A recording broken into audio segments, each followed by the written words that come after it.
नीलाम्भुजगश्यामलकोमलाङ्गं सीताशमारोपितवामभागम् पाणौ महासायकचारुचापं नमामि रामं रघुवंशनाथम्।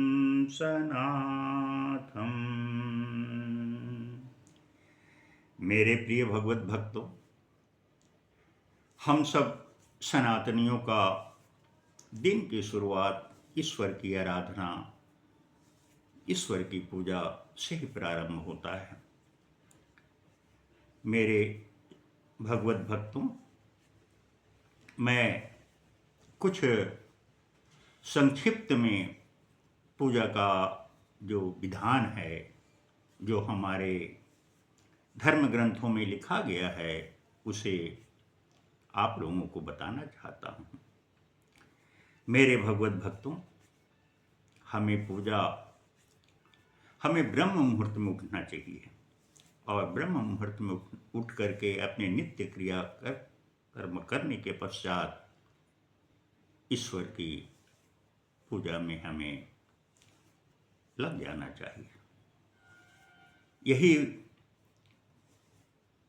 पूजा का सही समय है। लेकिन अगर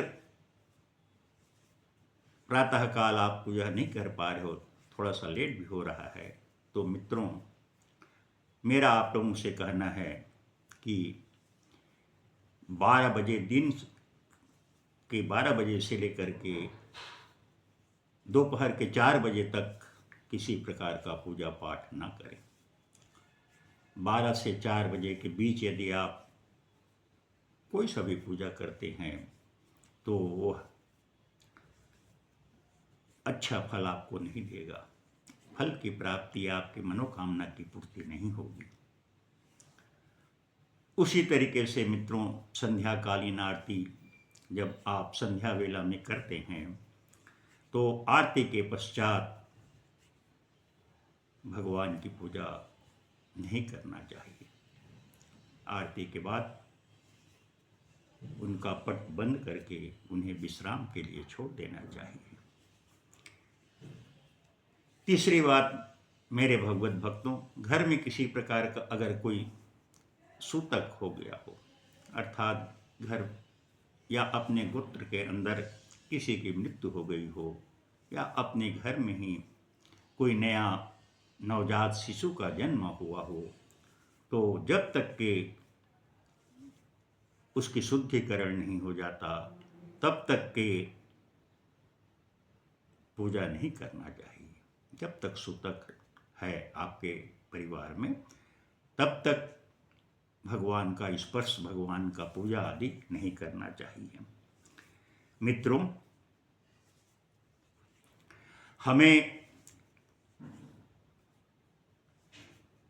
हम गृहस्थियों को, हम सनातनियों को 5 देव की पूजा नित्य करना चाहिए। पंचदेव हम सनातनियों के लिए पूजा के लिए आवश्यक है। आप तो जानते ही होंगे पंचदेव कौन कौन से हैं। पंचदेव में आते हैं हमारे विष्णु भगवान, गणेश जी, दुर्गा जी, भगवान भोलेनाथ, शिव भगवान, शिव शंकर और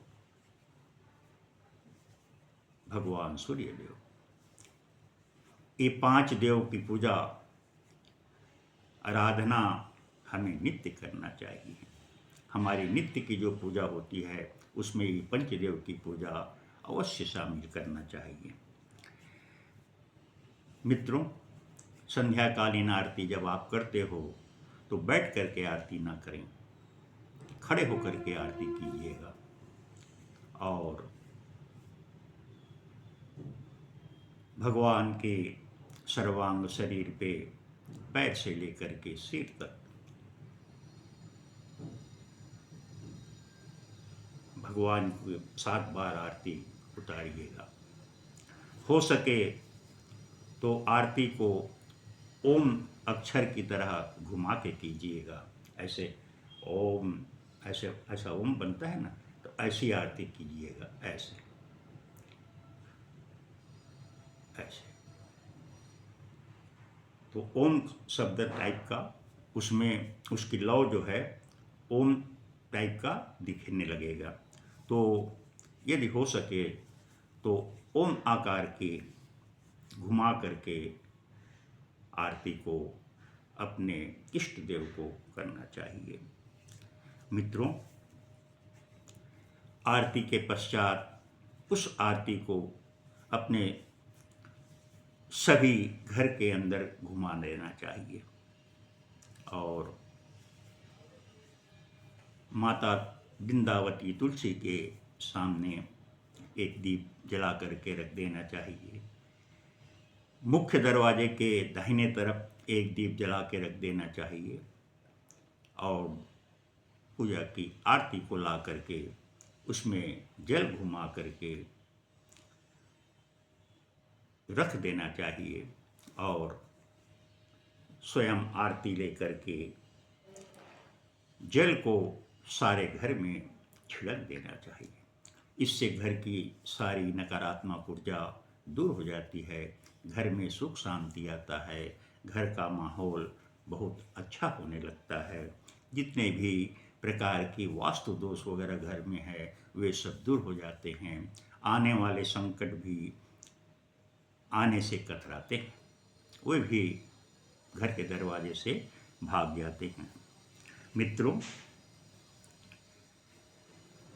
जैसे आप पूजा के समय आसन लगा करके बैठे हैं तो उस आसन को जिस समय आप लगाते हैं इधर उधर पैर से नहीं खिसकाना चाहिए। बड़े प्रेम के साथ हाथ से उस आसन को बिछाना चाहिए और उस पर बैठ करके भगवान की पूजा, भगवान का पाठ जाप जो भी करना है आपको करना चाहिए। समाप्ति के पश्चात आसन के नीचे 3 बार जल छिड़क करके ओम इंद्राय नमः, ओम शुक्राय नमः ऐसे 3 बार बोल करके वहाँ पर के जो जल छिड़के हो आसन के नीचे उसे मस्तक पे लगाना चाहिए। तभी आपको आपके पूजा का पूरा यथेष्ट लाभ मिल पाएगा, अन्यथा आपको पूजा निरर्थक हो जाएगी, आपको पूजा का यथेष्ट लाभ नहीं मिलेगा। अंत में मेरे भगवत भक्तों, पूजा पश्चात भगवान का पुष्पांजलि अवश्य करना चाहिए। बहुत छोटा सा मंत्र पुष्पांजलि का, आप लंबा चौड़ा नहीं बोल सकते तो कम से कम 2 लाइन का जरूर बोल दीजिएगा। नाना सुगंध पुष्पाणि यथा कालोद्भवानि च पुष्पांजलिं मया दत्तं गृहाण परमेश्वर। मंत्र पुष्पांजलिं समर्पयामि। यदि पुष्प आपके पास नहीं है, अवेलेबल नहीं है, आपके पास पुष्प नहीं है, तो भी आप पुष्पांजलि जरूर कीजिए। और अंत में पुष्पांजलि के अंत में इस मंत्र को बोल करके आप कहिएगा, पुष्पांजलिं मनसा परिकल्पयामि, पुष्पम मनसा परिकल्पयामि, मनसा परिकल्पयामि ऐसे शब्द का उच्चारण कीजिएगा और भगवान से हमारी पूजा में हुई भूल चूक त्रुटि के लिए उसे क्षमा प्रार्थना अवश्य कीजिएगा। क्षमा प्रार्थना के लिए ही बिल्कुल साधारण सा 2-3 लाइन का मंत्र है, इसको आप याद कर लीजिएगा और अवश्य बोलिएगा। मैं बता दे रहा हूँ आपको, मंत्रहीनं क्रियाहीनं भक्तिहीनं जनार्दन यत्पूजितं मया देव परिपूर्णं तदस्तु मे। आवाहनं न जानामि तवार्चनं पूजां चैव न जानामि क्षम्यतां परमेश्वर।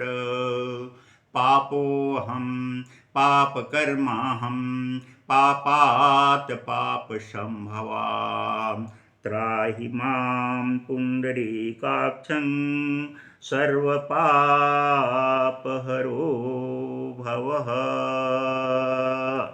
इस मंत्र को बोल करके अपने पूजा में हुई किसी प्रकार की त्रुटि के लिए भगवान से क्षमा प्रार्थना करना चाहिए। बोलिए वृंदावन बिहारी लाल की जय।